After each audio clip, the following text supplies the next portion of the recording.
All right. We spoke when I worked at the paragraph factory down the street, and then in January when you got when you graduated. That's like, yep. So tell me what's been going on in your life since graduation to this great announcement. So since then, I was working what's called the Joint Test Team. So I was helping both Boeing and SpaceX on the Commercial Crew Program, which is the capsules that they're building to go to and from the International Space Station. So I was the test lead for that, and so it was kind of similar to what I was doing in the Air Force, except doing now a space version of that. So I was really enjoying that. I've been doing that, and now with the Artemis announcement, kind of change in focus to help work on and look at the designs and machines, the development of the various parts of the Artemis program. And then in the meantime, also staying proficient in International Space Station training. So that's sort of our bread and butter that we're doing all the time.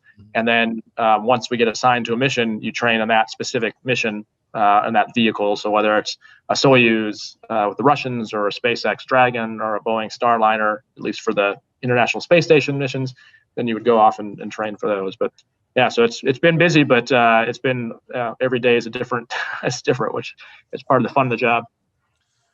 I know your goal was to be a part of the moon program. What did it feel like, and where were you when you heard you're in?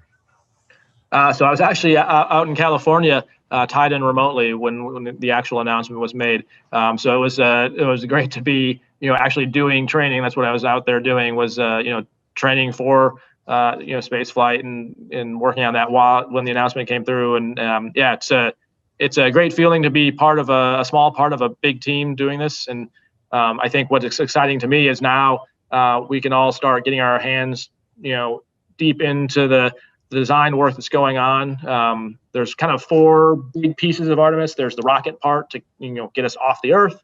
That's the SLS. There's the Orion capsule, which is sort of the long exploration way to get from Earth to the moon and potentially eventually Mars. There's the Gateway, which is essentially the Lunar Space Station, and then there's the HLS, or the Human Lander, that gets us from orbit back down to the moon. So all 4 of those pieces are in development. SLS and Orion have already been tested, but really where our Artemis team is now going to be spending some time focusing as we flush out the designs and operations for the HLS, the lander system. And so it's an exciting time, and whether or not it's me on the actual missions, I'm still just excited to be a part and get to be involved in this. It's an amazing time at NASA with all this going on. So I couldn't imagine being here to a better time. I was watching one of the test ships, the one that landed a little heavier than was supposed to. Yep. Kind of created a big crash. And my understanding was that was supposed to happen. But is that a little scary to watch? You're like, oh my goodness. Actually, the opposite. So especially with a test pilot background, that's exactly what we want. I shouldn't say we want it to crash and fall apart, but we would much rather see, want to make sure our tests are robust enough that we actually push things all the way to failure. So we find that out in testing, and we know exactly where the safety margins and thresholds are. So yeah, you're right. I don't think the plan was for it to crash, but they definitely saw it in the data. I mean, they knew before it actually landed that was what was going to happen. And I think SpaceX, that was their test. They could probably tell you a whole lot more about it. But just philosophically, that's why we do the testing. That's why for the Commercial Crew Program, we did uncrewed flights with the capsules, learned, had things go wrong, which is kind of why we do the tests. But yeah, for me, it honestly, like I said, I'm not worried about it. It's actually reassuring that we're taking the time to do the tests, so that when we do have crew on them, we know we're confident we've kind of flushed out all the little gremlins that are in the system. You mentioned being a test pilot, and of course, this week we lost General Chuck Yeager, who, to many generations, was one of those people who pushed the bounds of physics, of natural law, poked them right in the eye. What does his legacy mean to you as both an airman and as an astronaut? Well, I think, in his legacy, I think, is actually in all of us. many of us probably wouldn't have even known or thought about test pilot school or, understood that as a path had it not been for, the stories of people like General Yeager. I mean, it's funny you asked, but I just reread The Right Stuff, the book, probably about 2 months ago. And, it's such and I know now there's the new series out, the series version versus the movie. So it's great to see, as Artemis is happening and we're sort of telling these stories or reteaching a new generation about some of this stuff, and all the lessons still apply. I think, sometimes when people talk about General Yeager, sometimes people go right to like, oh, he was, kind of your point, like, oh, he's pushing the bounds. But I think the thing that to keep in mind is he always did that in an informed way. And so, yeah, there's a story of him, flying basically with broken ribs. But he had also devised a way with an engineer to still fly with the broken ribs and still get the job done. So I think, he is a great example of grit and knowing right where you can take the vehicle up to its limit. Because at the end of the day, as testers, and kind of to your question about, the test we saw the other day, like the whole reason we do that is so the operator has complete confidence in their system. And so, what we do is try to measure the risk, mitigate as much as we can, and then still push it all the way to the boundary and find those surprises before someone else does. But yeah, what a great example, leader. I mean, I can't say enough about General Yeager and the generations of testers he inspired.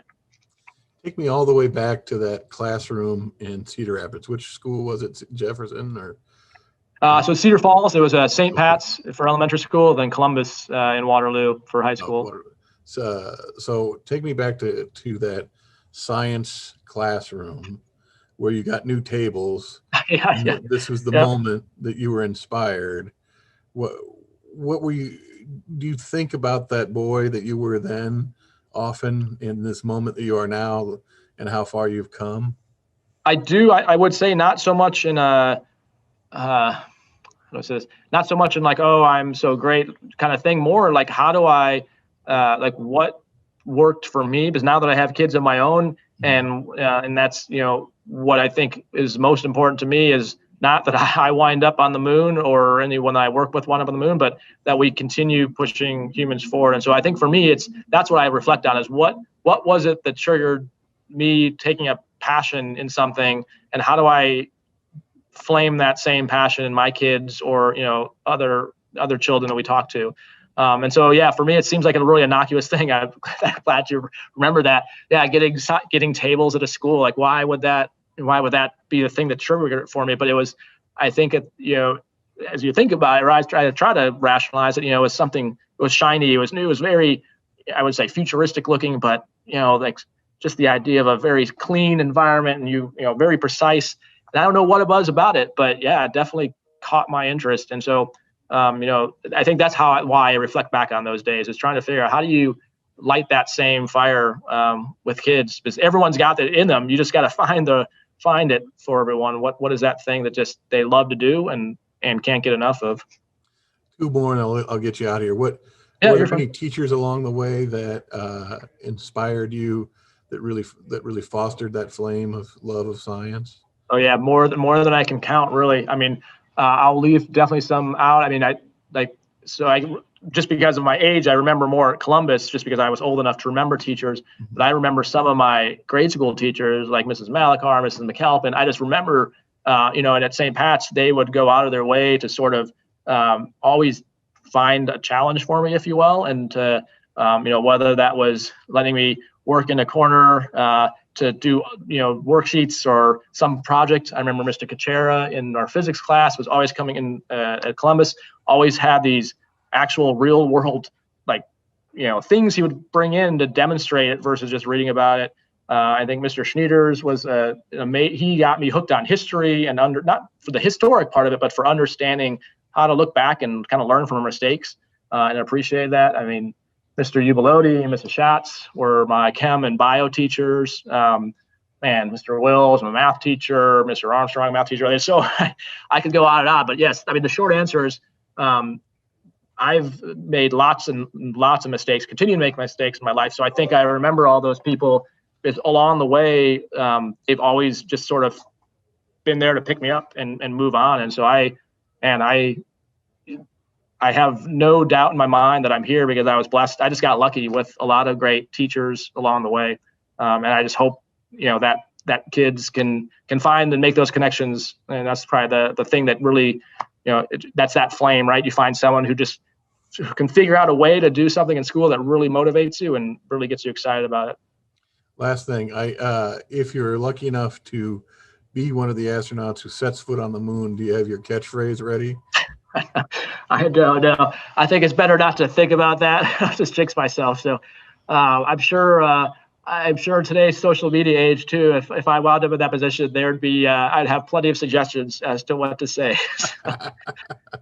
Raj, it's a pleasure to speak with you. On behalf of all of Iowa, congratulations.